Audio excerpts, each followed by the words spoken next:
नमस्कार, सर्वांचं स्वागत आहे आपल्या यूट्यूब चॅनलमध्ये। तर बघा, सगळीकडे सध्या स्पर्धा आणि सगळीकडे स्पर्धा चालू आहे। तर तुम्ही कुठलेही क्षेत्र घ्या, तुम्हाला सरकारी नोकरी असू द्या किंवा खाजगी असू द्या किंवा एखादा व्यवसाय असू द्या, एखादं काम असू द्या, धंदा असू द्या, प्रत्येक क्षेत्रामध्ये तुम्हाला स्पर्धा चालू आहे। त्या स्पर्धेमध्ये टिकण्यासाठी आणि जगण्यासाठी नेमकं आपण काय केलं पाहिजे, काय नाही केलं पाहिजे, ह्या गोष्टी महत्त्वाच्या आहेत।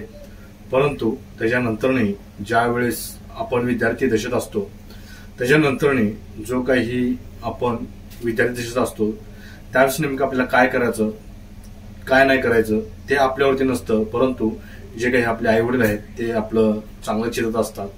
परंतु चांगलं चिरत असताना किंवा माझ्या मुलांचं चांगलं हो असं सगळीकडे चिरत असताना काही घटना अशा घडतात की आई वडिलांना सुद्धा त्या अनपेक्षित असतात। अशी जे घटना ही घडलेली आहे।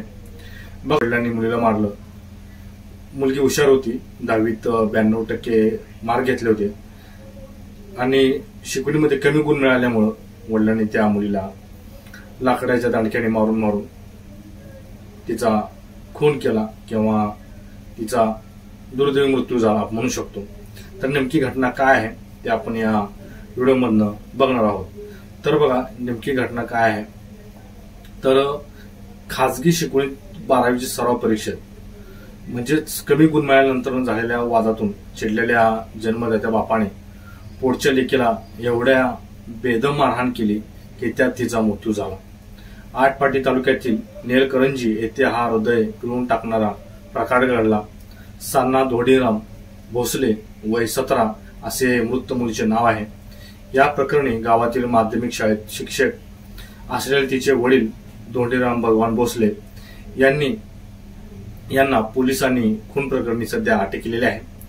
मुलींचा दुर्दैवी मृत्यू झाल्याने दुःखाचा डोंगर कोसळलेल्या तिची आई प्रीती याच्यावर आपल्याच पतीविरोधात पोलिसात फिर्याद देण्याची सध्या वेळ नामुष्की आलेली आहे। पोलिसांनी दिलेली माहिती अशी की धोंडीराम भोसले नेलकरंजी येथे माध्यमिक विद्यालयात शिक्षक आहेत। त्यांचे वडील भगवान भोसले त्या शिक्षण संस्थेचे उपाध्यक्ष पोलीस पाटील सुद्धा होते। पत्नी ही प्रीती, जी काही पत्नी आहे प्रीती, त्या गावच्या माजी सरपंच सुद्धा होऊन गेलेले आहे आणि जे काही त्याची मुलगी साधना आहे तीच जे काही 12वी परीक्षा म्हणजे जे काही 10वीची परीक्षा नुकतीच झाली, म्हणजेच मागील काही 10वीची परीक्षा झाली, त्या 10वीला ती मुलीने टोटल बघा 92.60% गुण मिळवले होते। तिच्या गावातील शाळेत तिचा पहिला क्रमांक आला होता 10वीमध्ये। वैद्यकीय अभ्यासक्रमाला प्रवेश घेण्यासाठी ती तयारी करत होती।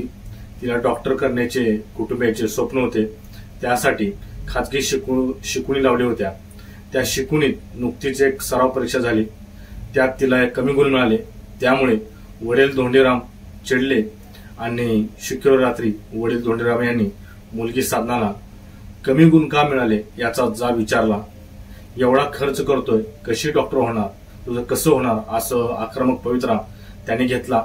साधना हिने, पप्पा तुम्हालाही कमीच गुण मिळाले होते, तुम्ही काय कलेक्टर झालात का, शिक्षकच झालात ना, असं उरड उत्तर दिलं। त्यामुळे धोंडीराम यांना राग हा अनावर झाला। त्यांनी घरातच असलेल्या दगडी जात्याच्या लाकडी खुंट्याने साधनाला जबर मारहाण केली, पोटात लाथा घातल्या। पत्नीने त्यांना थांबण्याचा प्रयत्न केला, ते थांबले नाहीत। त्यानंतर पुन्हा तासभराने मुलीला मारहाण केली। त्या रात्री मुलीला अनेक वेळा वारंवार जबर मारहाण केली। साधनाच्या डोक्याला जबर मार लागला, संपूर्ण शरीराला इजा झाली, ती अस्वस्थ होती। तिला शनिवारी दवाखान्यात नेले नाही। धोंडीराम भोसले शाळेला योग दिनाच्या कार्यक्रमासाठी म्हणजे 21 जूनला गेले होते। घरी गेल्यावर मुलगी बेशुद्ध अवस्थेत आढळली।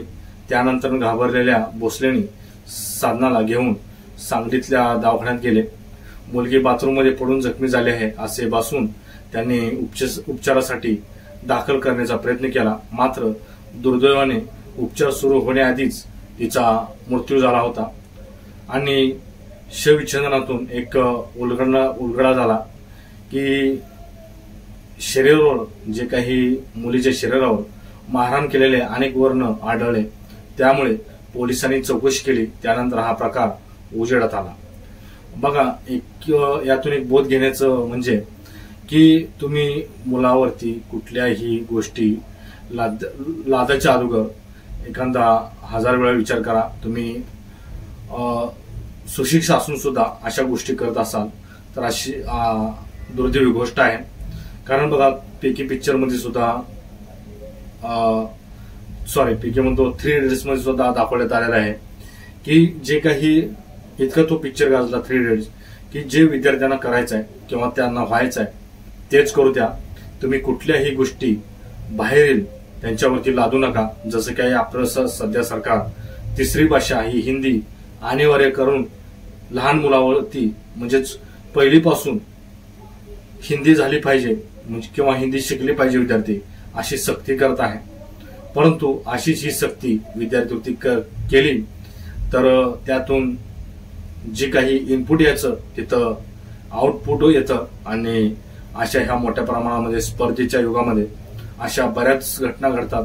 काही आत्महत्या करतात, काही स्पर्धेपोटी तू टिकणार नाही हे वडील आपल्या मुलांना सांगतात आणि अशातून ह्या मोठ्या घटना घडतात.